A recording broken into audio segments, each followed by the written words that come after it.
O jeito certo de orar. De acordo com Oswald Chambers, você está prestes a descobrir que talvez tenha passado a vida inteira orando do jeito errado.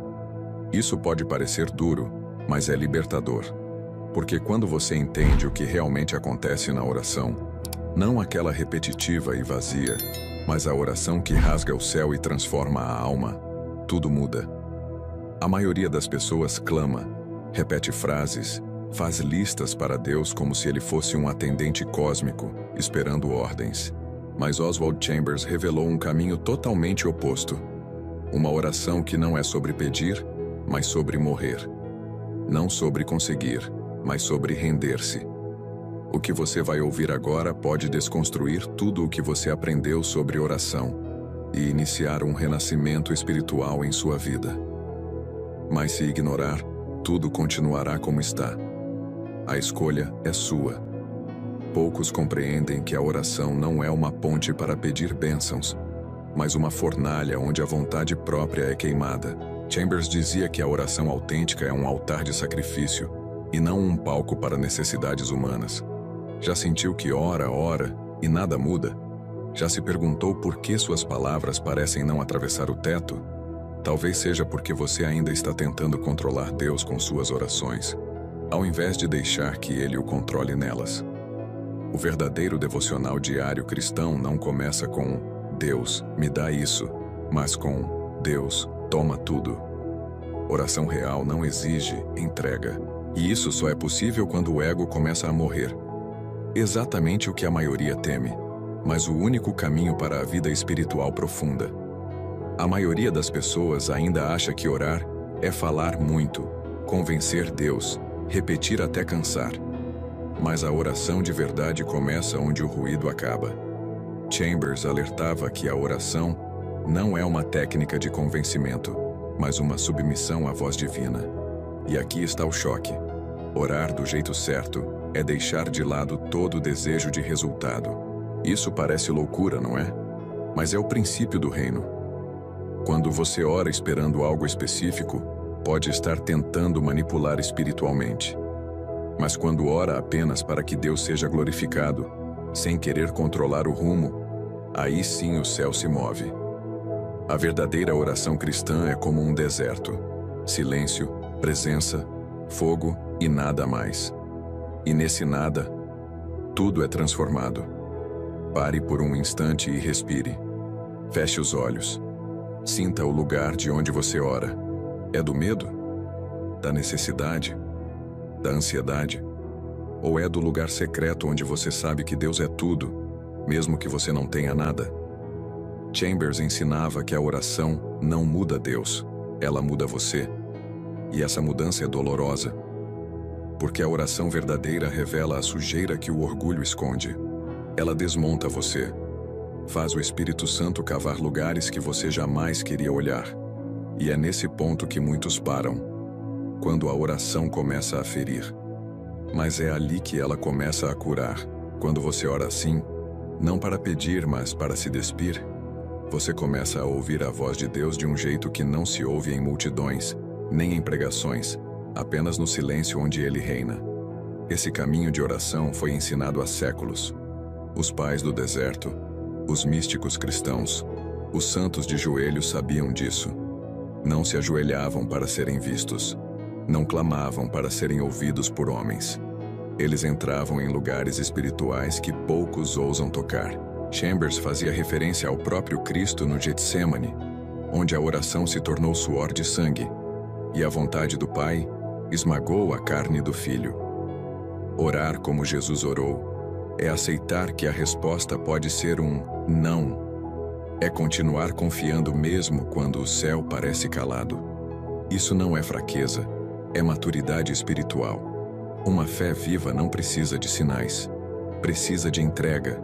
E esse é o jeito certo de orar. Não como quem quer convencer, mas como quem quer morrer, para viver em Cristo. A ciência moderna já estudou os efeitos da oração profunda no cérebro. E os resultados são impressionantes. Neurocientistas descobriram que quando uma pessoa entra em estados de rendição profunda, meditação contemplativa ou oração silenciosa, áreas específicas do cérebro se ativam, como o córtex pré-frontal, responsável por tomada de decisões, e o lobo parietal, relacionado à percepção do eu. Ou seja, orar verdadeiramente reduz a autoimagem inflada e eleva a percepção de conexão com algo maior. Chambers já dizia isso antes da neurociência. Na oração, perdemos de vista o nosso eu e nos tornamos um com a vontade de Deus. A oração autêntica, longe de fórmulas, transforma o cérebro, a mente e o espírito. E quem ora assim, vive com propósito em Deus. Vamos aplicar isso na prática? Agora, respire fundo 3 vezes. Imagine-se aos pés da cruz. Nenhum pedido, nenhuma exigência. Apenas você, nu em alma diante de Cristo crucificado. Diga em voz baixa: toma minha vontade, Senhor. Espere, sinta o desconforto. Aguente a dor de não pedir nada, mas apenas render-se. Esse é o começo da oração real. Uma oração que toca o céu não vem da pressa, mas da profundidade. Pode parecer difícil no início, mas quanto mais você pratica, mais percebe que esse lugar se torna doce, íntimo, seu lar. Chambers dizia: a oração é o lugar onde a alma encontra sua morada. E essa morada não é construída em palavras, mas em entrega. Faça isso todos os dias por 3 minutos. Depois você não vai mais querer sair. Mas há algo ainda mais profundo por trás disso tudo. Um mistério que muitos sentem, mas não sabem nomear. Quando você ora assim, começa a ouvir sussurros, palavras sem som, direções sem mapa. Oração profunda ativa não apenas o espírito, mas um tipo de sintonia fina com o céu. E é por isso que Chambers dizia que a oração é a respiração da alma. Não é uma atividade que você faz, é o que você se torna. Quando a oração se torna seu oxigênio, sua realidade começa a mudar, mesmo que por fora tudo pareça igual, porque a verdadeira transformação é invisível aos olhos, mas o espírito sabe, ele sente, e não tem mais volta. Você começou a despertar, e isso não tem preço. A partir de agora, ignorar isso não é mais inocente. Se isso tocou você, curta. Se algo despertou, comente. Código ativado. E se você conhece alguém que ainda ora de forma automática, superficial, sem vida, compartilhe. Essa mensagem não é só um conteúdo, é um chamado para voltar à essência, para orar como Jesus orou, para queimar como os santos queimaram, para viver uma vida centrada em Cristo, onde orar não é pedir, é morrer para tudo o que não é Ele, e então viver, porque é nisso que consiste a fé cristã verdadeira. No fim, não há técnica, não há fórmula, há uma cruz, um joelho dobrado, um coração nu, e um Deus que não quer seu pedido, quer você inteiro. Talvez agora você entenda por que suas orações sempre pareceram vazias. Não é porque Deus não te ouvia, é porque, no fundo, ainda era o seu eu tentando comandar a conversa. Mas Deus não responde ordens. Ele responde rendição. Ele não se curva à nossa lista de desejos. Ele se revela a corações que se despem por inteiro. A partir de hoje, você não precisa mais repetir palavras esperando que algo mude. Você pode escolher orar como Chambers ensinou, com silêncio, entrega, reverência. Pode escolher deixar que Deus ore em você, porque no fundo, é isso que a oração verdadeira é. Não você tentando alcançar o céu, mas o céu tentando alcançar você. Se isso tocou sua alma, curta esse vídeo agora. Isso não é sobre números, é sobre selar o que foi ativado em você. Se algo despertou enquanto você ouvia, se em algum momento uma lágrima desceu, ou o peito apertou, escreva nos comentários: código ativado. Essa frase não é só um símbolo, é uma declaração espiritual de que você escolheu sair do ciclo da superficialidade e entrar no lugar secreto. E compartilhe. Alguém que você ama pode estar preso a uma oração fria, religiosa, sem vida. Essa mensagem pode ser a chave para libertar essa pessoa da repetição e conduzi-la à presença. E se você ainda não faz parte dessa jornada, se ainda não se inscreveu neste canal, saiba, esse não é um canal comum, é um portal, um caminho, uma semente que germina no coração e floresce em fé viva. Você já se questionou o mistério por trás de um verdadeiro reavivamento espiritual? O que desperta uma geração para a chama divina? Vamos explorar a vida de John Wesley, um homem que declarou: concedam-me 100 indivíduos que não temam, senão o pecado, e não desejem senão a Deus, e abalaremos o mundo. Wesley não apenas pregava a fé, ele a vivia de joelhos, em profunda comunhão com o Criador. Seu ministério floresceu na intimidade com Deus, onde lágrimas se transformavam em brasas e a oração inflamava sua alma. Neste sermão, você será confrontado, inspirado e convocado a reacender sua vida de oração, pois a chama de Deus ainda desce sobre corações contritos. Irmãos, uma fé sem oração é uma fé moribunda, um corpo sem ar, uma alma sem vida. A oração não é um ritual vazio, mas a respiração da fé, o pulsar do Espírito em cada crente. É a forja onde Deus nos purifica, nos fortalece e nos enche de poder. Que tristeza ver tantos vivendo uma fé apagada por terem abandonado o altar secreto da oração. Quem pouco ora, pouco ama. Quem ora sem fervor, vive sem paixão, sem a unção do céu. Mas quem se prostra diante do Senhor é inundado pela graça divina. Deus realiza pouco com muitas palavras, mas faz tudo com um coração em oração. A chama do reavivamento não se acende no púlpito, mas na intimidade do quarto, onde na solidão o Senhor está presente. Quando os olhos humanos se fecham, os céus se abrem para aqueles que buscam a Deus com sinceridade. Quantas vezes me encontrei prostrado, suplicando por um toque celestial, e posso testemunhar: o Pai que vê em segredo recompensará abertamente. Não despreze a oração privada, pois nela reside o poder que transforma nações. Não pense que a oração é algo superficial ou meramente decorativo. Ela é uma batalha espiritual, um combate contra as forças das trevas, contra a carne e o maligno. O inferno treme ante a oração fervorosa de um justo, não com palavras eloquentes, mas com um coração quebrantado. Já senti, em meio à oração, a opressão das trevas, tentando silenciar minha voz. Mas maior é aquele que está em nós. Não é pela força humana, mas pelo Espírito Santo que vencemos, e a oração é a espada afiada do crente. Nunca vi uma transformação autêntica sem oração fervorosa.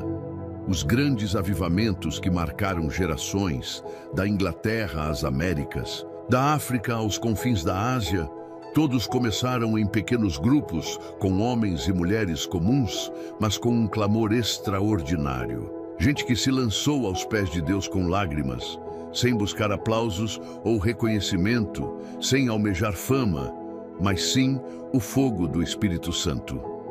Eles não ansiavam por posições, mas por um reavivamento genuíno, por ver o céu tocar a terra. Eles oraram como quem luta pela própria vida, jejuaram como quem carrega as dores do mundo, choraram sentindo a angústia de Deus por esta geração.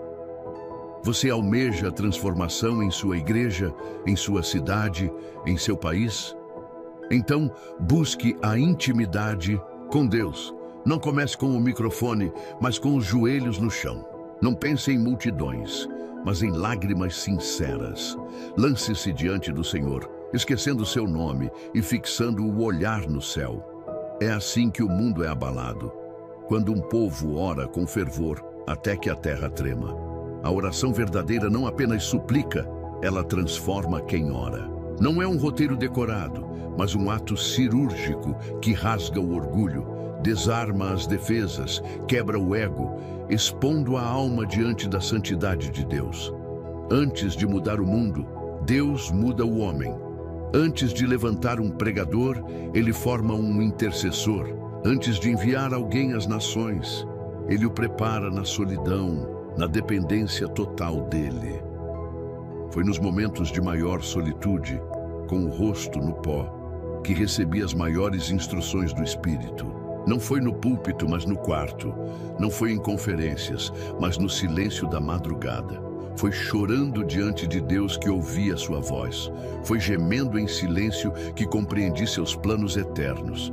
Não busque ministério, busque intimidade. Não deseje visibilidade, deseje quebrantamento. O resto será consequência de um coração rendido, pois a missão não nasce de estratégias humanas, mas de encontros com o Deus vivo. Estudos são importantes, teologia é necessária. Pregações poderosas são bênçãos, mas nada substitui o clamor de um coração desesperado por Deus. Podemos ter os melhores métodos, os templos mais belos, os maiores eventos, e ainda assim estarmos vazios, pois não são os métodos que movem o céu, mas o quebrantamento. Não são as estratégias que fazem a terra tremer, mas a fé pura, expressa em oração. Os avivamentos não nascem de conferências, mas de lágrimas. As cadeias não se rompem pela lógica, mas pela intercessão. A glória não desce pelo talento, mas pela sede de Deus. Ó que Deus levante uma geração de intercessores, homens e mulheres que não se contentam com o normal, que oram até os ossos queimarem, até os céus se abrirem, até os grilhões do inferno se romperem. Deus procura adoradores, mas também busca intercessores, pessoas que oram em segredo, que oram com gemidos, que oram até serem transformadas. Seja um deles, e o fogo virá. A oração que muda o mundo é a que primeiro consome quem a faz. Ela não é leve, ela arde, fere, revela, corrói o pecado oculto, expõe motivações erradas e purifica como fogo refinador. Quantas vezes me senti fraco, sem direção, sem ânimo, até que dobrei os joelhos, e ali, naquele chão molhado de lágrimas, encontrei a fonte inesgotável da força divina. Quantas vezes minha alma estava fria, endurecida, cética, até que clamei e fui aquecido pela presença viva do Espírito Santo. Você está cansado? Ore. Confuso? Ore. Seco espiritualmente? Ore. Não fuja, lance-se aos pés do Senhor. Não corra, ajoelhe-se. O mesmo fogo que me consumiu está disponível para você hoje, mas ele não cai sobre distrações, ele desce sobre o altar do quebrantamento. Prepare o altar, traga seu coração e o fogo virá. O segredo de uma vida perseverante não está na força ou na inteligência, mas na oração diária, insistente, autêntica, aquela que persiste mesmo sem vontade, mesmo quando tudo indica o contrário. O que mantém um homem firme quando todos caem? Oração. O que sustenta a fé em meio à perseguição? Oração. O que preserva a alegria na dor? Oração. A oração é a raiz invisível da árvore que resiste à tempestade, a âncora da alma, a corda que nos une ao céu quando tudo na terra desmorona. Se quer perseverar até o fim, permaneça em oração. Se quer resistir à tentação, mergulhe na oração. Se quer vencer o mundo, viva de joelhos. A oração é a chama que nunca se apaga se alimentada com fé, humildade e perseverança. Alimente essa chama hoje, pois um mundo frio precisa de crentes em brasas. Você ouviu o clamor de um coração que viveu para orar e orou para viver. John Wesley não era um homem comum, era um homem rendido, inflamado, moldado na intimidade, com Deus. A oração não era parte de sua vida, era sua vida.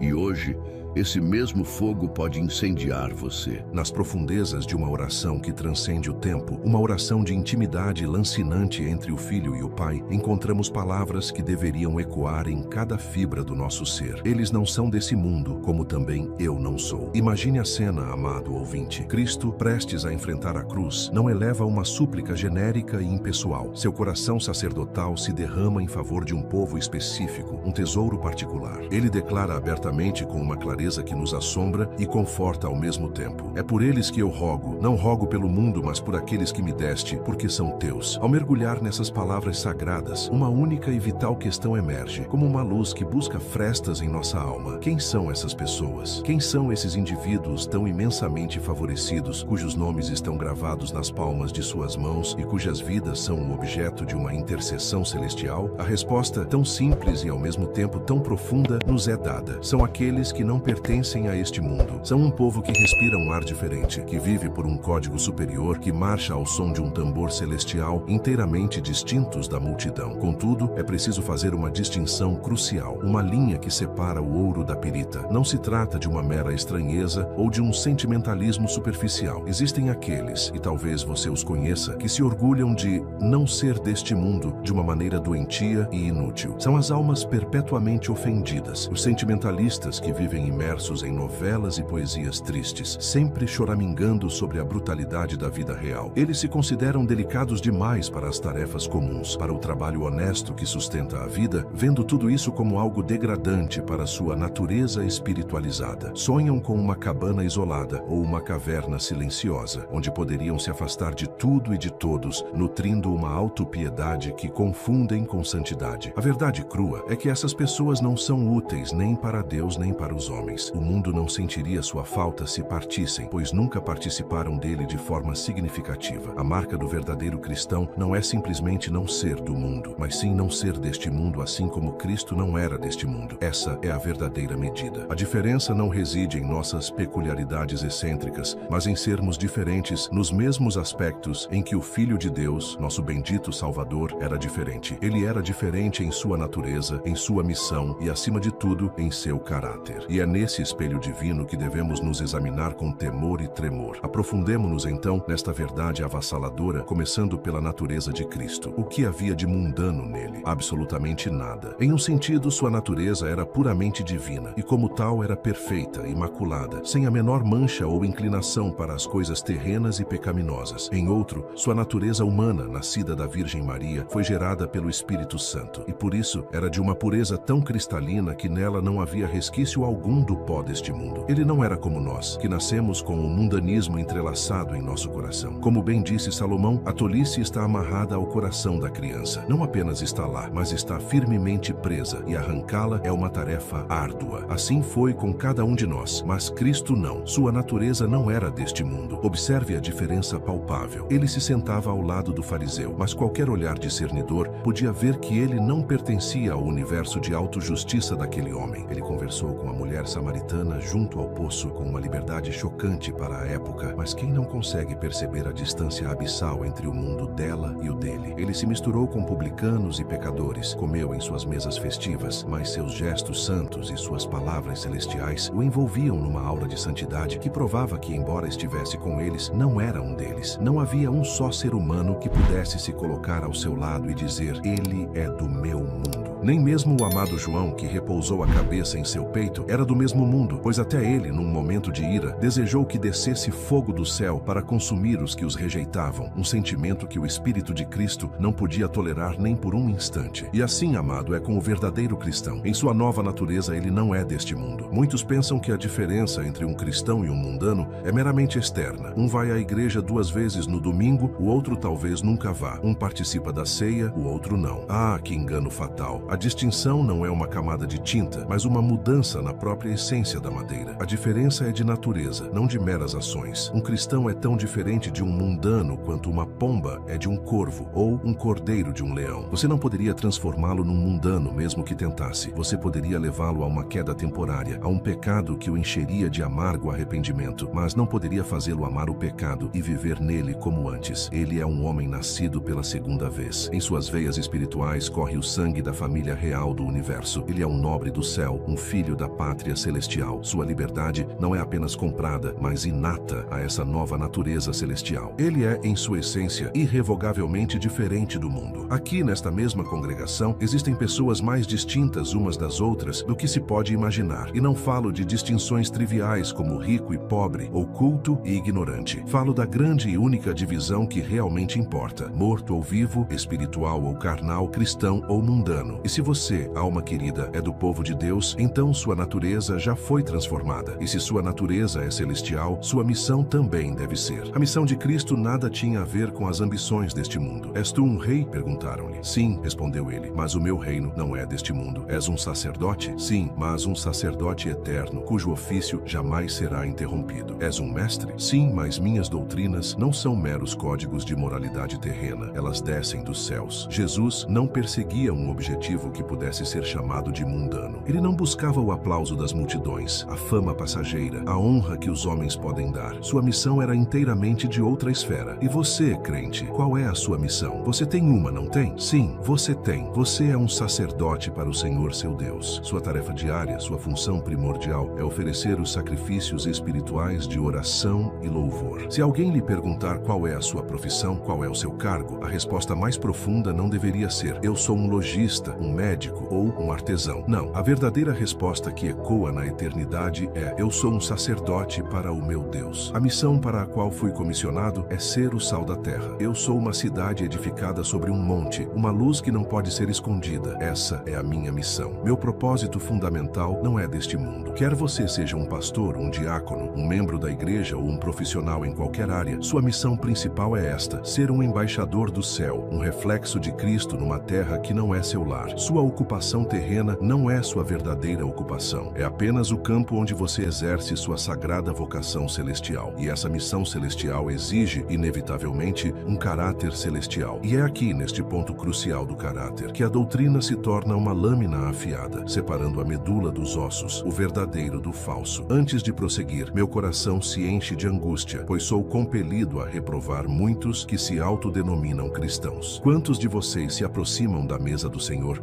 mas não vivem como o seu Salvador? Quantos se juntam às nossas igrejas, andam conosco, mas são indignos de sua elevada vocação? Olhe para as igrejas ao redor e que seus olhos se encham de lágrimas ao se lembrar que, de muitos de seus membros, não se pode dizer: vocês não são deste mundo, porque eles são do mundo em seus desejos, em sua cobiça, em seu amor pelas coisas carnais. Ó, queridos, temo que muitos de vocês, apesar de terem uma boa reputação entre o povo de Deus, estejam vivendo sob o manto de uma profissão de fé hipócrita. Vocês são como sepulcros caiados, belos por fora, mas por dentro repletos de podridão e perversidade. Ó, que uma voz de trovão pudesse soar em seus ouvidos, declarando a verdade inescapável: aqueles a quem Cristo ama não são deste mundo, mas vocês são. Portanto, não podem ser dele, ainda que professem ser. Olhe para o caráter de Jesus, como era diferente do de qualquer outro homem. Puro, perfeito, imaculado. Essa deveria ser a aspiração da vida de um crente. Não estou argumentando pela possibilidade de uma vida sem pecado, mas afirmo com toda a convicção que a graça de Deus torna um homem diferente e que o povo de Deus será notavelmente distinto de todos os outros. Um servo de Deus será um homem de Deus em todos os lugares. Como farmacêutico, ele não pode ceder aos pequenos truques e enganos de sua profissão. Como comerciante, ele não pode misturar produtos inferiores, usar pesos falsos ou participar das mesquinhas substituições que o mundo chama astutamente de métodos de comércio. Para ele, não importa o que é chamado de negócio, mas sim o que é chamado de lei de Deus. Ele sente que não é deste mundo e, consequentemente, nada contra a corrente de seus modismos e suas máximas. Conta-se a história de um Quaker que se banhava no Tâmisa e um barqueiro gritou: "Lá vai um Quaker." "Como você sabe que sou um Quaker?" perguntou ele. E o barqueiro respondeu: "Porque você está nadando contra a correnteza." E é isso que os Quakers sempre fazem. Isso é o que os cristãos deveriam fazer sempre: nadar contra a correnteza. O caráter de vocês deveria ser tão visivelmente diferente que seus vizinhos e colegas pudessem reconhecê-los sem dificuldade e dizer: "Este homem é um cristão." Ah, amados, que vergonha para nós que, em nossos dias de cristianismo mundano, seria preciso confundir o próprio anjo Gabriel se ele fosse enviado para separar os justos dos perversos. Tão parecidos nos tornamos. Foi um dia sombrio para o mundo quando os filhos de Deus e as filhas dos homens se misturaram. E estes são dias igualmente sombrios quando cristãos e mundanos estão tão entrelaçados que mal se pode dizer a diferença. Deus nos livre do fogo do juízo que tal mistura atrai. Mas não se enganem, os verdadeiros cristãos sempre serão diferentes do mundo. Olhando para trás na história, lemos essa lição escrita com sangue e lágrimas. Vemos nossos irmãos levados às catacumbas de Roma, caçados como perdizes nas montanhas. Onde quer que se encontre o povo de Deus na história, ele é um povo com cicatrizes, esfolado, inteiramente distinto das nações ao redor. E se nesta era não há um povo assim, então talvez não haja cristãos cristãos. Agora, a doutrina deve penetrar em nossa experiência. Você já sentiu essa verdade repousar em sua alma com peso e doçura? Você já sentiu em seu íntimo que não é deste mundo? Talvez você diga: Senhor, não posso dizer que sinto isso agora, pois as preocupações da minha loja e as aflições da vida me atormentam. Mas não nos julguemos com dureza num momento qualquer. A verdadeira natureza de um homem é revelada nas encruzilhadas da vida, e uma dessas encruzilhadas é o tempo da grande dificuldade. Acredito que nunca nos sentimos tão fora deste mundo como quando estamos mergulhados na aflição, quando aquela criatura que era o deleite de seus olhos foi levada, quando aquela bênção preciosa se desvaneceu como um lírio arrancado pelo talo, quando aquela misericórdia desapareceu da noite para o dia como a aboboreira de Jonas. É então, quando o vento frio da perda sopra através de nossas vestes rasgadas, que o cristão sente: eu sou um estranho no mundo, como todos os meus pais foram. Agradeça a Deus por essas tristezas profundas. Elas são os seus momentos de teste. É na fornalha quente que o ouro é melhor provado. Nesses momentos, você se deixou esmagar pela dor, amaldiçoando o seu Criador em seu coração com sentimentos amargos? Ou o seu espírito, mesmo debaixo da carga, tentou se levantar como um soldado ferido que ainda olha pelo campo em busca de um amigo? Se você pôde, mesmo que fracamente, pisar na aflição e dizer: quando todas as correntes criadas secarem, a tua bondade permanece a mesma, então você provou que não era do mundo. Mas há outro momento de teste, talvez ainda mais severo: a prosperidade. Dos dois julgamentos, o da adversidade é menos perigoso para a alma do que o do sucesso. Como o crisol para a prata, assim é o homem para o seu louvor. Ser próspero é algo terrivelmente perigoso. Certa vez pediram a George Whitefield que orasse por um jovem. Não era porque ele havia perdido sua saúde ou seus bens. As orações da congregação foram pedidas porque ele precisava de muita graça para se manter humilde em meio às suas riquezas. Essa é a oração que deveríamos fazer com mais frequência, pois a prosperidade é uma carga difícil de carregar. Talvez você tenha se embriagado com os prazeres do mundo. Ainda que seja um cristão, tudo vai bem para você. Seus negócios prosperam, seu coração se alegra, seus olhos brilham. Você pisa na terra com uma alma feliz. Mas você já sentiu no auge dessa felicidade terrena que essas coisas nunca poderiam satisfazer sua alma? Você já sentiu que todos esses consolos eram apenas as folhas da árvore e não o fruto? Que você não poderia viver de meras folhas? Que essa prosperidade toda não passava de cascas que não podem alimentá-lo? Ou você se sentou e disse à sua alma: tranquilize-se, você tem bens acumulados para muitos anos, coma, beba e regale-se. Se você imitou o rico tolo, então você é do mundo. Mas se o seu espírito se elevou acima da sua prosperidade, de modo que ele ainda vivesse perto de Deus, então você provou que era um filho de Deus, porque não era do mundo. E há ainda outros testes: na solidão e na companhia. A sós, você pode dizer se é ou não do mundo. Quando você olha para o céu estrelado,